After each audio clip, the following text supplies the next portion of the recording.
Salut à tous, bienvenue dans ce nouveau numéro de l'avant-match, numéro 1, 2, 3, 4, je sais plus. En tout cas, on est fin octobre et on reçoit Nancy. Ça sera ce vendredi, ici même au Palais des Sports, avec Antoine. On n'a pas bougé. Si, on est revenu de Comet.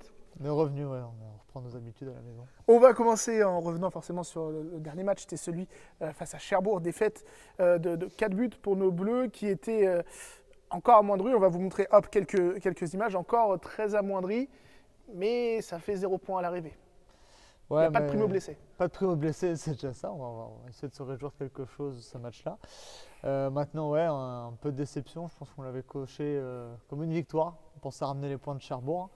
On pensait peut-être pas y aller avec si peu d'éléments. Mais bon, c'est pas une raison pour ne pas jouer les matchs et pour donner cette image-là, je pense, malheureusement. Là, je pense qu'on s'attendait, les supporters, tout le monde, le staff, les joueurs, à une autre version de l'équipe. Voilà, on repart avec 0 points. Je pense qu'il faut relever la tête. Une équipe comme Nancy, ça va être important pour reprendre confiance, notamment à domicile. Donc, on attend de voir ce que ça donne. On l'espère. Pour finir sur Cherbourg, on est quand même dans le match au final à la 55e. On sait qu'on manquait beaucoup de rotation. William Sa a joué un petit peu derrière Willa Cambré, mais on a toujours nos arrières gauche en délicatesse. Tu penses que les 5 dernières, il y a quelques manques de lucidité, je pense. C'est dû à ça. Manque de lucidité, ouais. Après, le manque de rotation fait qu'on puise aussi sur certains joueurs. Donc, on a un peu de mal. Je pense qu'on paye un peu les bonnes phases, mauvaises phases où on est obligé de courir derrière le score, alors que je pense qu'à des moments, on est capable également aussi de le creuser. Donc, ouais, c'est un peu un mélange de tout qui fait que il y a des déceptions parce qu'on n'était pas loin encore une fois. Après le match de Célestat, on se disait, bah voilà, on pouvait prendre les points. Une nouvelle fois contre Chavron, on pouvait prendre les points aussi, mais voilà, malheureusement, 5 minutes qui nous auront été fatales et qui, je pense que le score final ne reflète pas forcément le match entier, mais voilà, on est 4 points derrière et ça fait mal un peu. Hop, on va vous mettre quelques stats à retenir de ce match entre les Septors et Nancy. Déjà, c'était l'affiche du championnat de France, de la finale de championnat de France de Pro League il y a maintenant 2 saisons et demie. C'est ça, c'était à la maison du handball, dans un temps révolu où on avait des masques.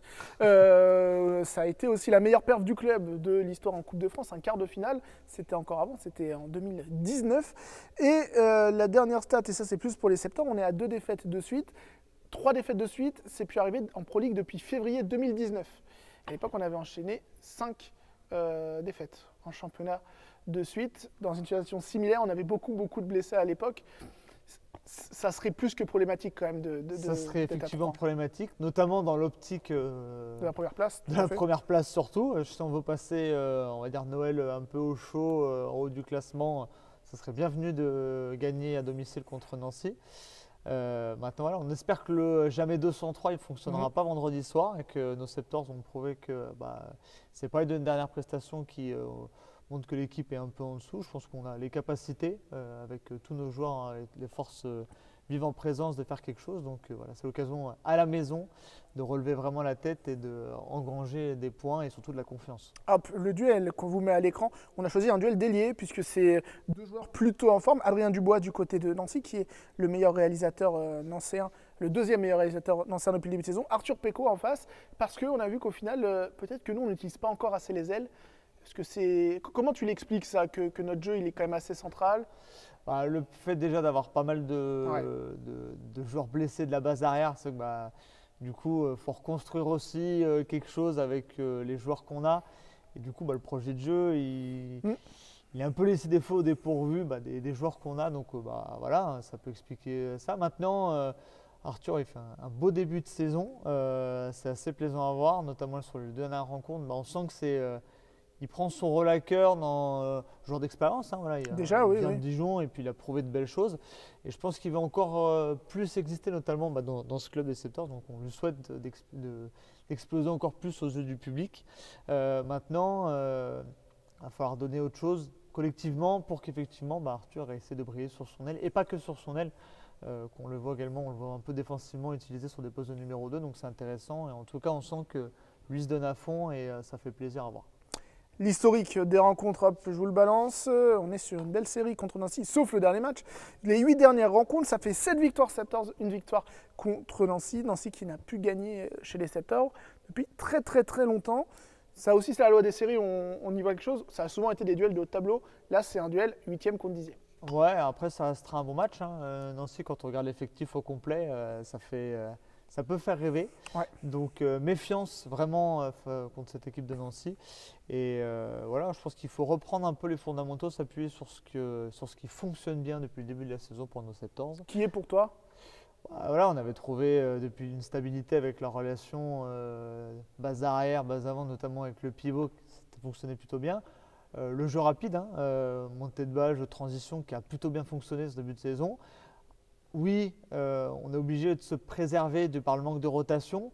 Maintenant, il ne faut pas switcher ces aspects-là du jeu qui étaient nos forces, notamment dans ce début de saison.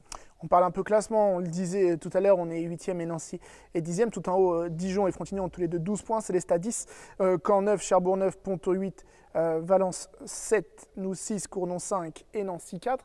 On a l'impression que les 9 premières places vont jouer à 10 équipes et peut-être le top 6 avec les équipes qui sont déjà là. On a déjà une hiérarchie qui semble quand même assez établie. Ouais, on en discutait déjà en début de saison. La Pro League, c'est un championnat compliqué où il y a Dijon qui n'a pas encore perdu. Oui. Il a lâché un peu de points sur les matchs nuls, mais qui n'a pas encore perdu. Donc on sent que déjà le tempo est donné par les équipes effectivement du haut de classement. Il s'agirait de pas encore lâcher des points, notamment un vendredi soir à domicile, parce que les deux équipes vont pas se replier pour elles engranger des points et déjà donner le tempo sur ce championnat, donc faire attention. Mais c'est un peu ce qu'on avait dit, rappelle-toi, lors du dernier épisode avant Comet, on avait dit attention, Ponto, il y a 4 points, ils sont déjà à 10e et tout. Aujourd'hui, ils sont porte du top 5 et ils sont en position de chasseur. Donc, il suffit de 2-3 victoires de suite pour être dans le coup, au moins pour la 2, 3, 4e place. On va dire que là, la période est assez décisive. Ouais. Jusqu'à Noël, il va falloir faire attention avec le point d'orgue, notamment Dijon à domicile, il faudra faire super attention.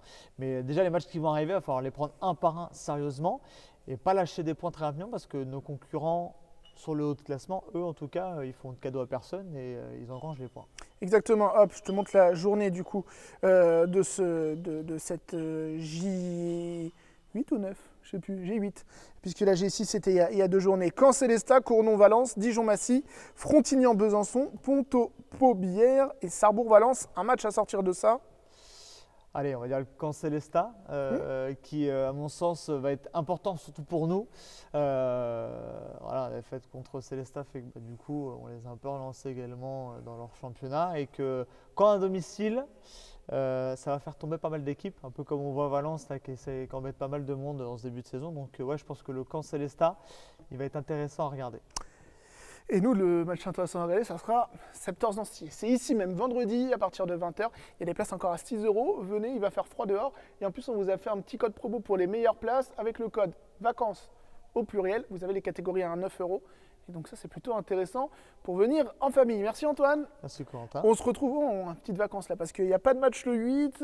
Ensuite, on se retrouvera pour Valence. Ça sera une émission autour du 12-13 novembre. Donc on peut se reposer un peu. Il va s'en passer des choses. Et toi, on te retrouve au micro forcément vendredi soir avec Fabé. Allez, salut à tous. N'oubliez pas de vous abonner, c'est important pour nous. Salut.